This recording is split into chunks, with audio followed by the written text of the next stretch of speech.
up, you guys? Welcome back to another one. If you were new to the channel, I am Gold Pony, and today we are in the new 2020 Acura RDX, courtesy of Bobby Rahal Acura in Mechanicsburg, PA. And so I'm in this one today, to be quite honest, because of the looks. This is one of the better looking SUVs out there right now, in my opinion, especially with the A-Spec package. But I'm getting ahead of myself, and as always, let's start with pricing. And so there will be several different package options available for the 2020 Acura RDX. First one being front-wheel drive with the standard package, starting at $37,600. Then you have the front-wheel drive with the technology package, starting at $40,800. Front-wheel drive with the A-Spec, starting at $43,800. And front-wheel drive with the advanced package, starting at $45,700. And as you guys probably have already figured out, that was pricing for the front wheel drive. If you wanted all-wheel drive, you can add that to any of those package options. Just simply add $2,000 to any of those prices. But so, regardless of the package option that you go with, the power plant on the RDX will be the same. Powering this one is a 2-liter turbocharged inline 4-cylinder, putting out 272 horsepower at 6,500 RPM, 280 pound-feet of torque available from the power band of 1,600 to 4,500 RPM, power sent to front wheels or all wheels. And by the way, that all-wheel drive system, that is Acura's super handling all-wheel drive. Same all-wheel drive system found on Acura's supercar, Acura NSX, of course. But that power is going to be sent to the ground through a 10-speed automatic with paddle shifters, which we will test out in a little bit here, giving you 0 to 60 time of approximately 6.4 seconds, with MPG numbers coming in at 22 in the city, 28 on the highway for front-wheel drive, 21 city, 27 highway for the all-wheel drive. But so that before we do any kind of accelerations here in the RDX, I did want to mention there is a round circular button front and center labeled dynamic mode. That is going to be your driving modes on the RDX, and when you turn that to the left or to the right, it is going to make a cool little sound for one, but it's also going to give you driving modes like Snow, Comfort, Sport, and Sport Plus. But so what those driving modes are actually going to do is adjust things like the shift points, throttle response, and actually the steering sensitivity as well. And so how about let's put it in Sport Plus driving mode here. It actually immediately just downshifted, so it's definitely going to hold the RPMs at a higher level, giving you more power on demand. Oh my gosh, it's a noticeably different steering feel as well. The steering wheel does have a much heavier feel to it. I absolutely love it. It was not just that way when I had it in that comfort driving mode, so you gotta appreciate that. But having said that, let's go ahead and put it in manual shifting mode. And so to do that, what you're going to want to do is press the drive button one more time. That is going to give you full control over the shifting. So let's test out the paddle shifters.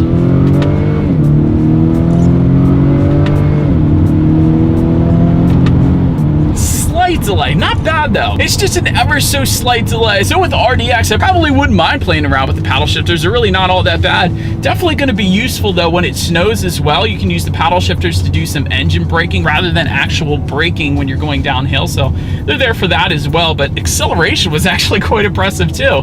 Definitely no issues merging onto the highway. And personally, I didn't notice any turbo lag or anything like that either. So sometimes with turbocharged engines, you run into that where it's a little slow off the start, but this particular turbocharged engine felt just fine to me. But so then, as always, to go along with that acceleration, braking is equally important. And so up front you will find 12.4-inch ventilated front discs, in the back 12.2-inch solid rear discs. And overall, as far as the braking feel goes, once again, kind of just like the TLX, there is a slight delay. I guess you could say it's kind of spongy would be a word I could use. So what I'm essentially saying is you have to press down the brake pedal a little bit further than you do in most other manufacturers to get it to stop. But having said that, once you get to that braking point, there definitely is no issues with bringing the RDX to a stop. It's just you have to press down a little further. Then touching on suspension and handling, up front you will find a McPherson strut front suspension. In the back, a multi-link rear suspension. Also, if you go with the advanced package at least, you will get an adaptive damping system where it monitors each shock absorber individually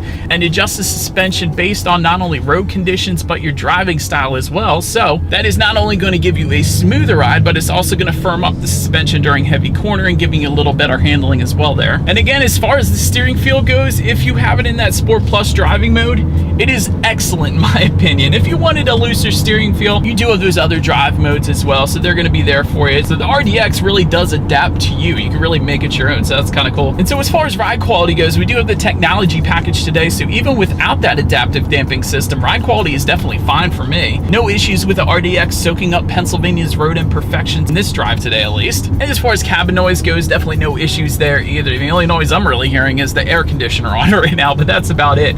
And that's partly due, in fact, because the RDX does come standard with an acoustic glass front windshield, so that's going to absorb a lot of the exterior sound right there. And actually, if you go with the advanced package, more is added to that, including acoustic front side glass as well for an even quieter ride. So that's part of the reason why the RDX does have a nice quiet cabin inside here. But then touching on visibility a little bit, I can see perfectly fine out the back. I will say in the back two upper corners there, you usually don't see those corners protrude down a little bit like that on SUVs. But then again, that's partly due in fact because this one does have a nicer shape. So really it's a smaller SUV, so you're not going to have any issues with visibility anyways. But now I keep mentioning the styling on this 2020 RDX. So what do you say? Let's take a look starting up front. But actually first I wanted to mention there is one new color option for the 2020 RDX, being premium white pearl. But now having said that, to the sides you will find dual eye LED headlights that will come standard. LED fog lights are actually going to be found just below if you went with the A-Spec or the advanced packages. A-Spec is actually also going to add a revised front bumper as well as some dark accents around the headlights as well, again contributing to its more aggressive appearance. Then making your way to the side, you will find power adjustable heated side mirrors with LED integrated turn signals. And zooming out a little bit, there are also chrome window surrounds for all packages but the A-Spec package, because with that one, of course, being a sportier package, it is going to have black window surrounds there. But take a look down at the wheel setup. 19-inch alloy wheels will come standard with the standard, technology, and advanced packages. They are going to differ slightly in design, but same wheel size though.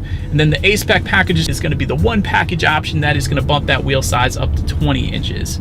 Then make your way to the back. There is a rear spoiler with an integrated brake light that will come standard. Just below that, a rear window wiper. And one of the cooler features, just because of the name that Acura assigned it, is LED illuminated dragon tail taillights. So just because they're labeled dragon tail just makes them so super cool back there.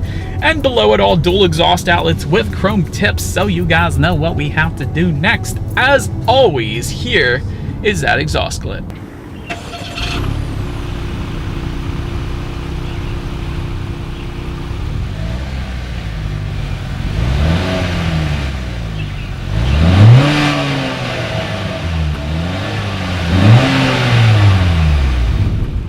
And so, but now since we are around back, to open that rear hatch, there is a button on the key fob. That is the simplest way in my opinion. So just simply press that. And then once opened up, cargo capacity is going to come in at 29.5 cubic feet. If that was not enough space for you, those rear seats do fold down. There is a 60-40 split, bumping the cubic feetness up to 58.9 cubic feet. And I did want to also mention back there in the cargo area, there is some rear underfloor storage as well. That's always nice if you wanted to conceal some groceries or something like that. But make your way up to the rear legroom. That's going to come in at an even 38 inches. So for reference, I'm an even 6 feet tall. This is how much space I have back there. Also for those rear passengers though, they will find a rear center armrest with cup holders in addition to rear ventilation. And if you went with the advanced package, you will find heated rear seats as well. That is definitely nice. Make your way to the front seats. They are power adjustable front seats with power lumbar. They will come standard.